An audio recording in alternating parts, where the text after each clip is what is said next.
Durante todo esse tempo, tentei ficar longe da polícia. Achei que seria o certo, não pressionar, não me meter, mas já se passaram tantos anos e nada mudou. Tudo continua parado. Estou cansada de esperar. Um dos investigadores que atualmente cuida do caso no condado de Ascari me disse uma vez: "Não me importo se isso levar 20 anos, o importante é concluir. Mas, para mim, não é tanto faz." Eu não quero que a pessoa que machucou minha filha continue andando livremente pelas ruas por mais 20 anos. Hailey Dunn tinha apenas 13 anos. Ela era de Colorado City, uma cidadezinha do Texas com menos de 4.000 habitantes. Um lugar onde todos se conhecem. Hailey era muito ativa, cheia de energia. O pai, Clint, a descrevia como uma menina sapeca que amava tudo que fosse brilhante e bonito. Já a mãe, Billie Jean, dizia que o que mais lembrava dela era a sua risada alta e sorriso contagiante, e que, no geral, Hailey era uma verdadeira brincalhona. Os amigos lembravam que ela sempre dizia o que pensava e puxava a conversa com facilidade. Fazia parte das líderes de torcida, tocava saxofone e se destacava nos esportes. Jogava nos times da escola de vôlei, basquete e softball. Gostava de estudar, era muito apegada aos amigos e aos professores. Quando tinha 10 anos, os pais se separaram. Hailey e o irmão mais velho, David, passaram a morar com a mãe e o novo companheiro dela, Sean Adkins, numa casa na rua Chestnut. Mesmo assim, ela manteve uma relação muito próxima com o pai. Ele morava literalmente do outro lado da rua, e ela passava lá quase todos os dias, às vezes antes da escola, outras vezes para jantar. Não perdia uma oportunidade de estar com ele.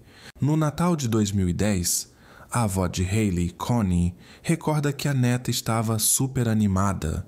Ficou especialmente empolgada com um iPod novo que ganhou de presente.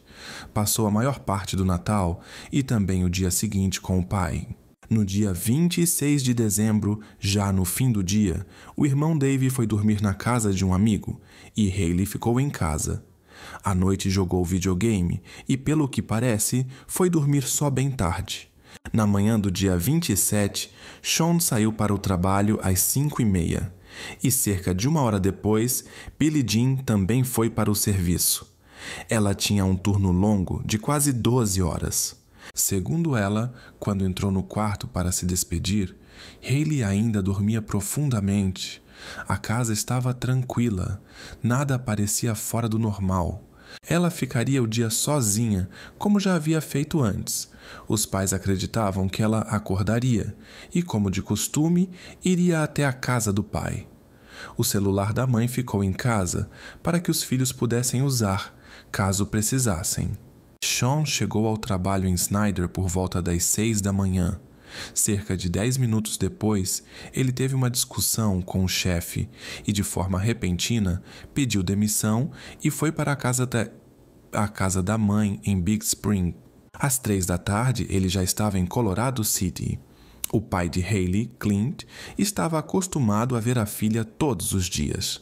Mas no dia 27 de dezembro, ela não apareceu como de costume e ele passou o dia inteiro sem receber nenhuma notícia dela.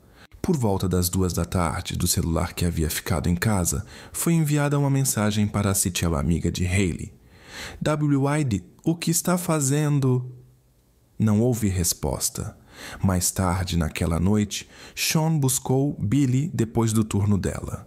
Quando chegaram em casa, ela percebeu que Hailey não estava. Perguntou a Sean se ele sabia para onde a garota havia ido. Ele respondeu que, segundo o que ela mesma teria dito, foi ver o pai e depois passaria a noite na casa de uma amiga, Mary Beth. Mas Clint negou isso imediatamente. Sean contou que, ao chegar em casa por volta das 3 horas, Hailey estava na sala assistindo televisão. Ele foi para o quarto e pouco depois, Hailey entrou e disse que iria até a casa do pai e, em seguida, dormiria na casa da amiga. Depois disso, ela saiu. Aproximadamente 1 hora depois, David e um amigo passaram lá. Foram para o quarto dele e ficaram jogando videogame. Depois, Billy ligou dizendo que a colega de trabalho havia chegado mais cedo, então ela poderia sair antes do horário. Sean foi buscá-la em Snyder por volta das 6 da tarde e depois voltaram para casa. Pouco depois, foram dormir. Durante todo esse tempo, vocês achavam mesmo que Hailey estava na casa da amiga? Sim. E que horas ela disse que ia sair? Entre 3 e 3:30, logo depois que cheguei. Não me lembro exatamente. E ela costumava avisar quando passava a noite fora? Nem sempre. Na verdade, era comum ela não ligar. Geralmente voltava para casa na manhã seguinte. Mas naquela manhã, Hailey não apareceu. Então Billy ligou para os pais de Mary Beth e eles disseram que a garota não esteve lá e com certeza não dormiu na casa deles. Nada foi levado do quarto. Todos os itens que ela certamente levaria para uma noite fora estavam no lugar. Billy começou a procurar os vizinhos, perguntando se alguém tinha visto Hailey, mas ninguém soube dizer nada. Ela começou a temer o pior, que talvez alguém estivesse esperando por ela no caminho quando foi sozinha para algum lugar, ou talvez estivesse apenas abalada e saiu impulsivamente. Mensagem sobre o desaparecimento de Hailey chegou na segunda metade do dia 28 de dezembro. Inicialmente, os investigadores pensaram que ela simplesmente havia saído de casa, mas em pouco tempo o caso foi reclassificado, agora tratado como um desaparecimento envolvendo uma jovem. Essa mudança acabou gerando uma onda de críticas contra a polícia. Os moradores da região demonstraram apoio imediato à família e logo começaram as buscas. A história ganhou destaque na imprensa rapidamente. O pai de Hailey, Clint, ficou completamente desorientado. Ele não tinha descanso. Vasculhava becos, revirava lixeiras, verificava cada canto onde pudesse haver alguma pista. Mas muitos notaram que esse nível de angústia e empenho era visto apenas em Clint. Billy e seu parceiro Sean, segundo várias pessoas, agiam de forma diferente. Quando as buscas passaram a incluir campos e áreas mais remotas, repórteres lembraram que Billy não se mostrava disposta a participar.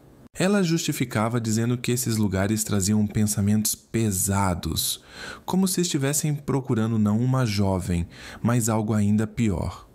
Para Clint, também era difícil lidar com esse tipo de busca. Já Sean, segundo relatos, nem mesmo ajudava a distribuir panfletos e parecia distante de toda a situação. Diversas pessoas foram chamadas para prestar depoimento, inclusive aquelas que já estavam sendo monitoradas pela polícia em outros casos, mas ninguém foi considerado suspeito com seriedade. No dia 29 de dezembro, realizaram buscas nas casas de Clint e Billy. No dia seguinte, o caso passou a ser acompanhado pelo Centro Nacional de Apoio a Jovens Desaparecidos. Cães farejadores seguiram o rastro de Hailey até um motel nas proximidades, mas os funcionários disseram não se lembrar de ter visto alguém com as características dela por lá. E as câmeras de segurança também não mostravam nenhum registro. Todos os 24 quartos foram verificados, mas nada indicava que ela tivesse estado naquele local. Então, já no dia 31 de dezembro, poucos dias após seu desaparecimento, Billy e Sean organizaram uma festa. Isso gerou perplexidade em muitas pessoas.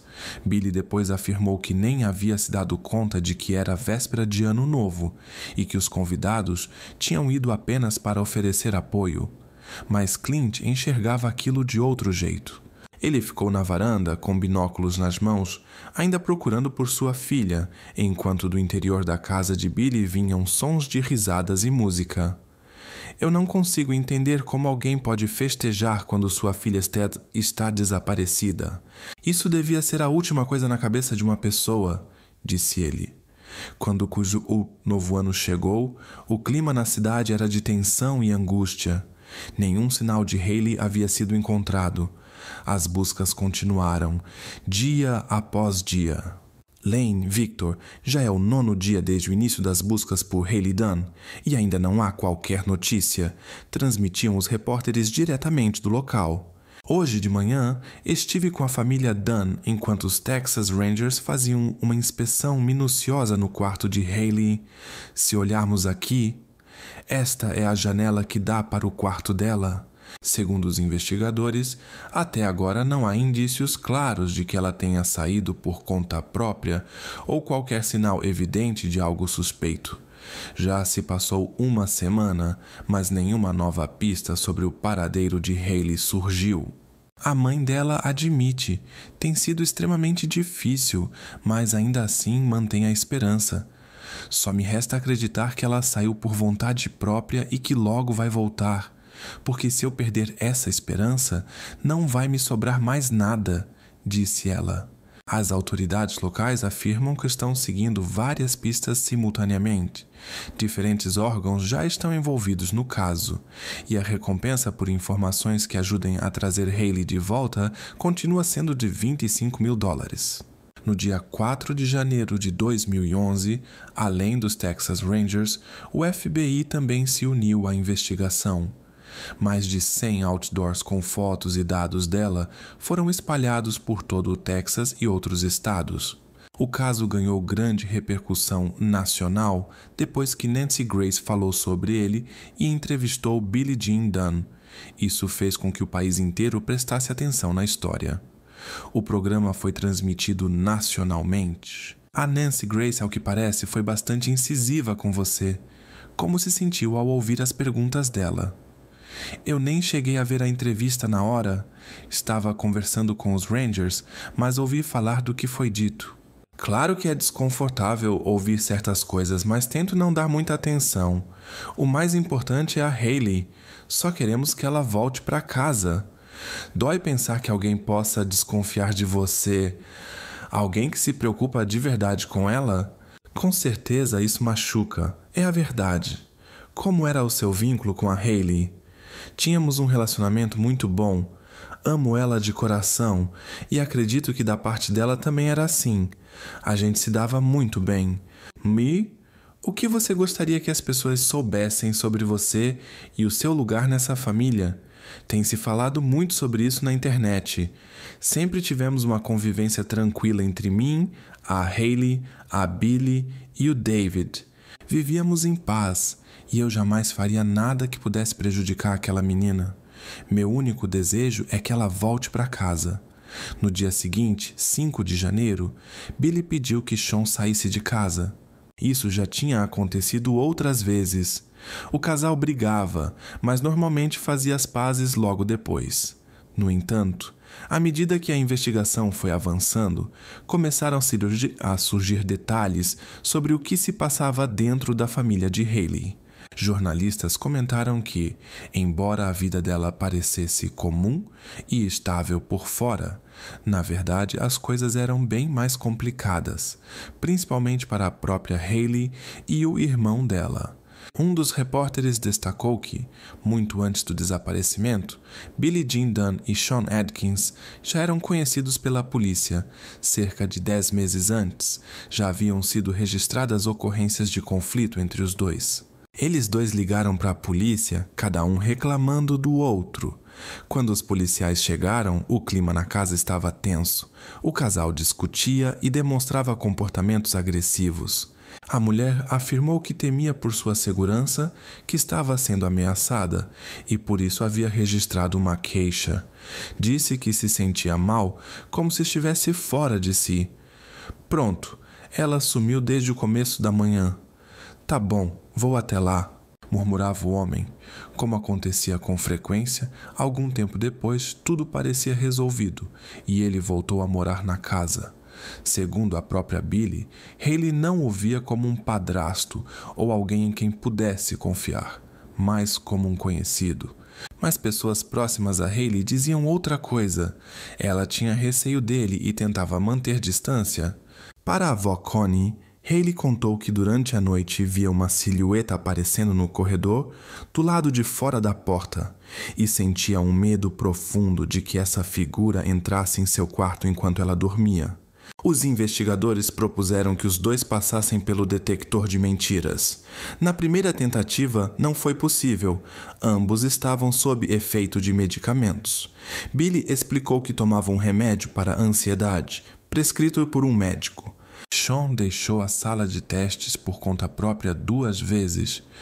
Na terceira tentativa, ele completou apenas a parte inicial e se recusou a continuar. Disse que se sentia pressionado, como se estivessem tentando culpá-lo por algo que não fez. Apesar disso, ele revelou algo. Quando perguntado onde achava que Haley poderia estar, Sean respondeu: Scurry County.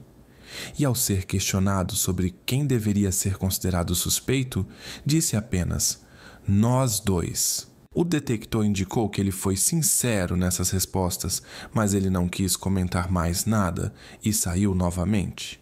Na nova tentativa de Billy e na fase inicial do teste de Sean, foram identificados sinais de inconsistência em várias perguntas.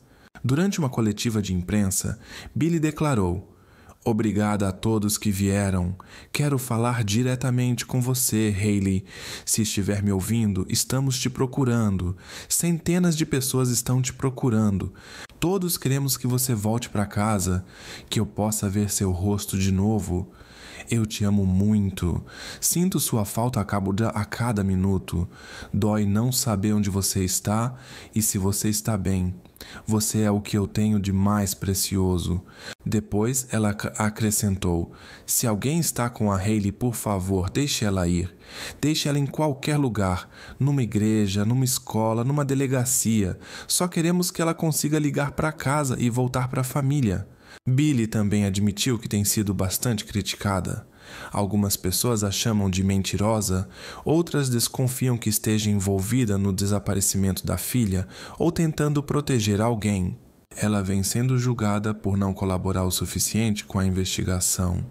Embora isso não seja a verdade, sinto que preciso me justificar diante de acusações estranhas e rumores que mancham a minha reputação. Nos meses seguintes, os moradores de Colorado City continuaram organizando buscas e vigílias com velas em memória da jovem desaparecida, mesmo com o inverno rigoroso muitas vezes dificultando o trabalho dos voluntários por semanas seguidas. Mais tarde, a polícia local realizou uma coletiva de imprensa. Eles informaram que agora o caso era tratado como uma situação em que a jovem poderia estar em uma condição extremamente perigosa.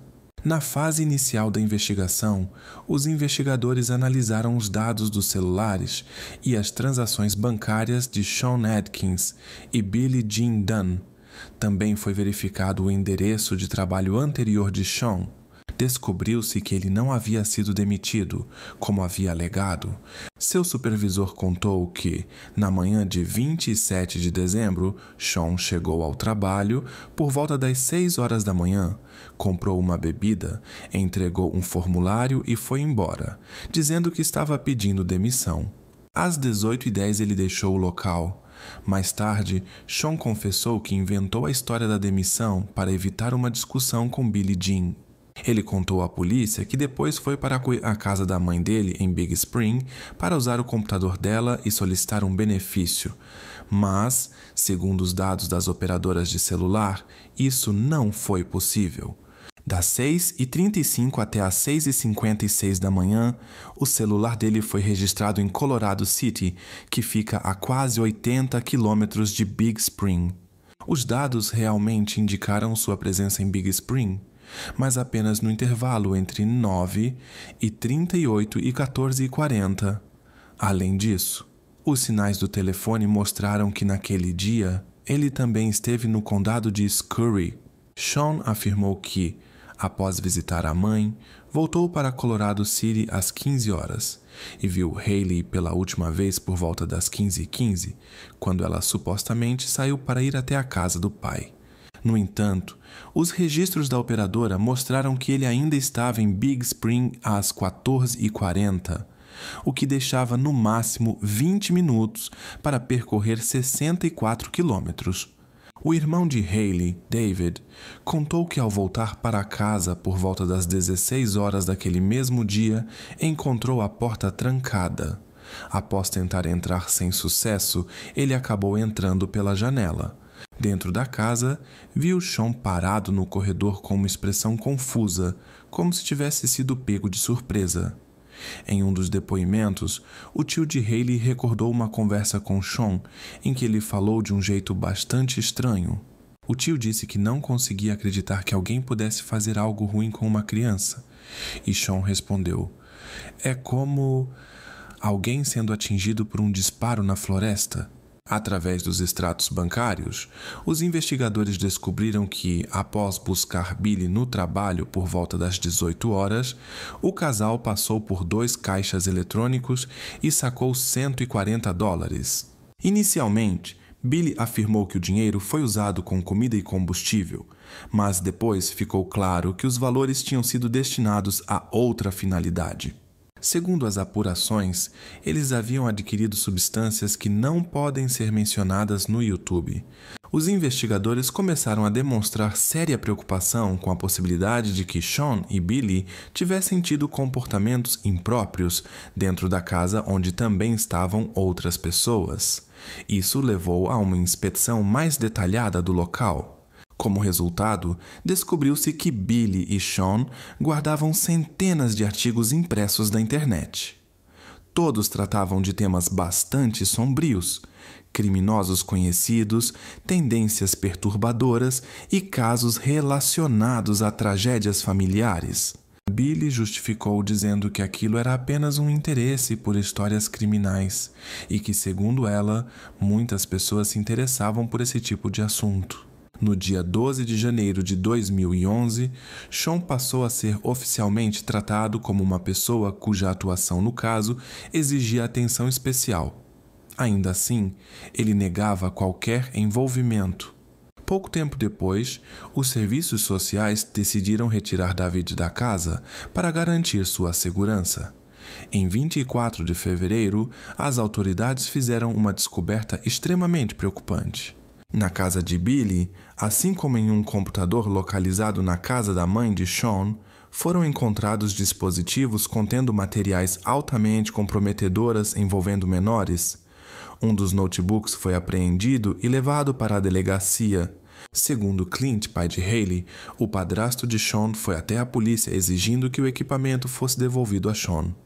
E, por razões desconhecidas, o pedido foi atendido. Apesar da gravidade da situação, ninguém foi preso, mas o caso foi encaminhado a um júri. O xerife Toomey comentou, na época, que havia vários adultos morando na casa e era necessário determinar exatamente quem deveria ser responsabilizado.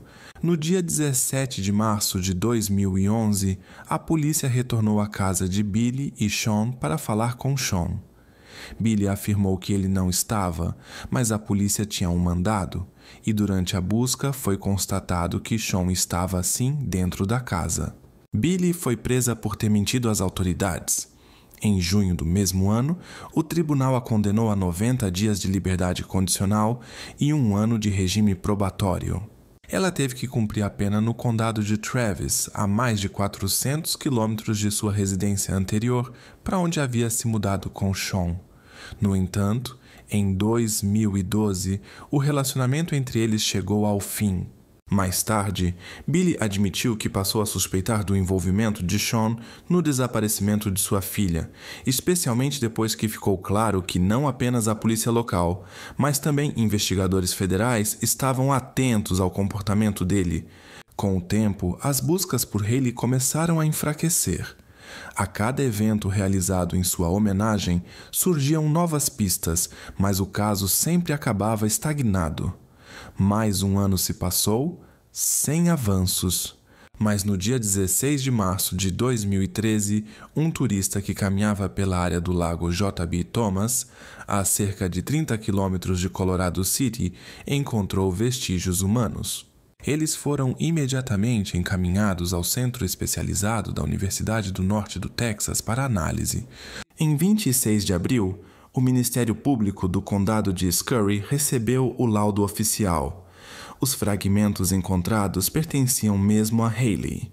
Embora as autoridades não tenham divulgado a causa da tragédia, o pai da jovem afirmou que, segundo os investigadores, tudo indicava a ocorrência de um impacto físico severo. Por informações que pudessem levar diretamente à prisão da pessoa envolvida no desaparecimento de Hailey Dunn, foi oferecida uma recompensa no valor de $15 mil. No entanto, a família teve que esperar longos 4 anos antes de conseguir se despedir de Hailey. Isso só aconteceu em janeiro de 2017. Uma mãe do Texas, que busca desesperadamente por justiça, não perde a esperança. Tudo começou há 6 anos, quando Hailey, de 13 anos, desapareceu após visitar o pai em Colorado City, a oeste de Abilene. Somente 3 anos depois é que conseguiram confirmar que algo irreversível havia acontecido com a jovem. Mas a pessoa responsável por isso ainda não foi identificada. A mãe de Hailey, que vive em Austin, continua acreditando que a verdade virá à tona. Sempre que me dizem que uma prisão está prestes a acontecer, eu volto a ter esperança. Eu sigo acreditando, diz ela. Em 2018, o pai de Hailey, Clint Dunn, declarou à imprensa que, em sua opinião, a jovem poderia ter sido vítima de uma agressão cometida por Sean ou por sua ex-esposa, Billie Jean Dunn, talvez com o envolvimento dele. Os dois estão envolvidos, isso nem se discute mais, afirmou. Clint procurou a polícia diversas vezes, implorando por ações concretas no caso da filha, mas a investigação ainda carecia de provas específicas.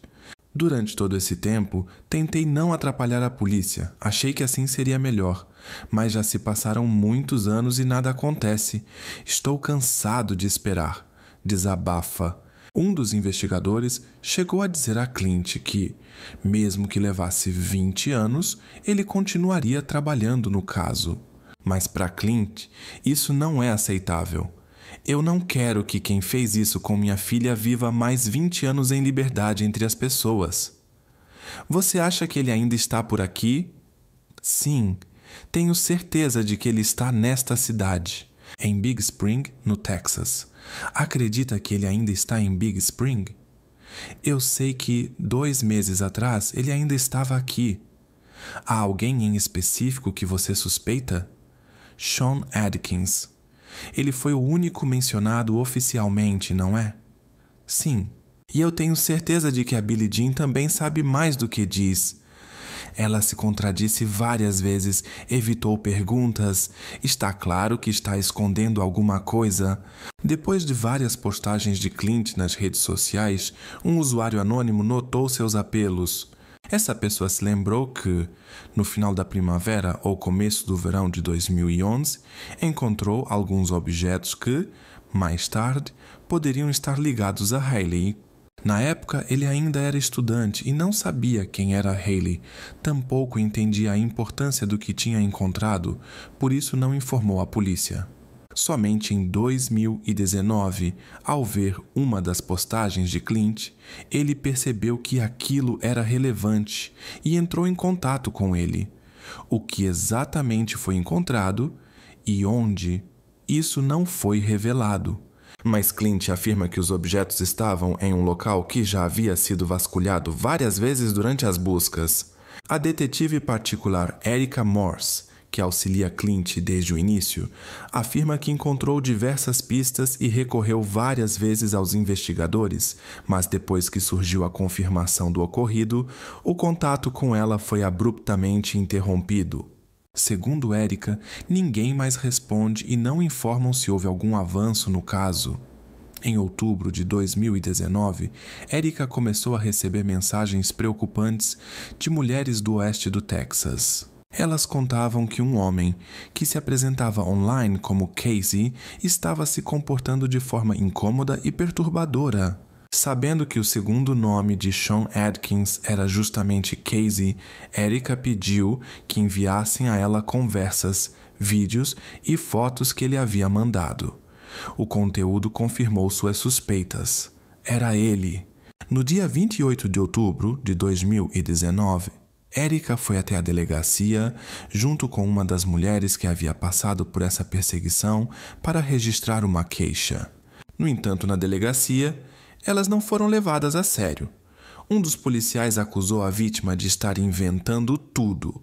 Isso levou Erica a escrever uma carta aberta, alertando que, se Sean não fosse contido agora, tudo poderia se repetir, e mais de uma vez. Mesmo assim, ainda levaria 2 anos até que o caso tivesse um avanço concreto. Em maio de 2021, Erica finalmente recebeu uma resposta do promotor do condado de Mitchell. Ela foi chamada para uma reunião junto com Clint. Segundo Erica, nessa reunião foi prometido que, em junho, o indivíduo ligado ao desaparecimento de Hailey seria detido. E foi exatamente o que aconteceu, mais de 10 anos após o primeiro registro do desaparecimento de Hailey Dunn e 7 anos após terem encontrado pistas importantes, a prisão foi finalmente efetuada. Para os moradores de Colorado City, essa notícia foi um momento marcante e carregado de emoção, aguardado há muitos anos. Naquela época, Sean Adkins já estava detido na cadeia do condado de Mitchell, acusado em relação ao desaparecimento de uma jovem de 13 anos ocorrido mais de uma década antes. As pessoas naquela cidade estiveram todo esse tempo procurando, não só pela garota, mas pela verdade, e agora elas estavam um pouco mais perto das respostas. O promotor Ricky Thompson contou com a orientação da unidade dos Texas Rangers especializada em casos arquivados. Com a ajuda deles, foi obtida uma autorização judicial para coletar amostras de DNA de Sean. No dia 13 de junho de 2021, o mandado foi assinado e Sean Casey Adkins foi levado sob custódia. Billy Dunn revelou: "Para ser sincera, eu não fiquei surpresa. Claro que a gente quer acreditar que não foi ele. Afinal, continuei vivendo com ele mesmo depois que Hailey desapareceu, mas eu não me surpreendi. Eu sou grata por finalmente vermos a justiça começar a agir. Atualmente, Sean Adkins continua sob custódia, com fiança fixada em $2 milhões. Até julho de 2021, ele ainda não havia feito nenhum pronunciamento oficial. A equipe do KCBD Investigates e a promotoria do condado de Mitchell divulgaram até o momento apenas um documento oficial relacionado ao caso. Segundo o mandado de prisão, Sean Adkins é o homem que a polícia considera envolvido no desaparecimento de Hailey Dunn. Ele foi detido no mês passado em Big Spring, próximo a Colorado City, mas os motivos dessa detenção ainda não foram divulgados. Quando os jornalistas da KCBD tentaram acessar o mandado, foram orientados a procurar o condado de Mitchell, onde o promotor distrital se recusou a liberar o documento. Ele justificou sua decisão com base nas leis do estado do Texas, que, segundo ele, não permitem o compartilhamento de tais informações por envolver uma pessoa menor de idade. Agora, os repórteres aguardam uma decisão do procurador-geral para obter uma autorização oficial. Já se passaram 10 dias desde o pedido inicial e até o momento foi liberada apenas uma parte do documento, aquela que justifica a necessidade da prisão de Sean Adkins com base em uma acusação feita em Colorado City. No entanto, esse trecho não explica em que se baseou o condado de Mitchell para tomar essa decisão. A equipe de jornalistas continuará investigando para descobrir exatamente o que, na visão da polícia, teria acontecido com Hailey. Após a prisão de Sean, Erica Morse destacou que o pai de Hailey, Clint, tornou-se um verdadeiro exemplo para mães e pais que lutam por justiça. Segundo ela, foi ele quem não permitiu que o caso caísse no esquecimento. O próprio Clint disse que não consegue expressar em palavras o que sente. Que ela mesma conte sua história. Obrigado a todos que não desistiram, que continuaram procurando por Hailey e insistiram para que alguém fosse responsabilizado. Esperamos que a verdadeira justiça seja alcançada no tribunal. A investigação do caso continua e a família acredita que o momento em que a verdade virá à tona está cada vez mais próximo.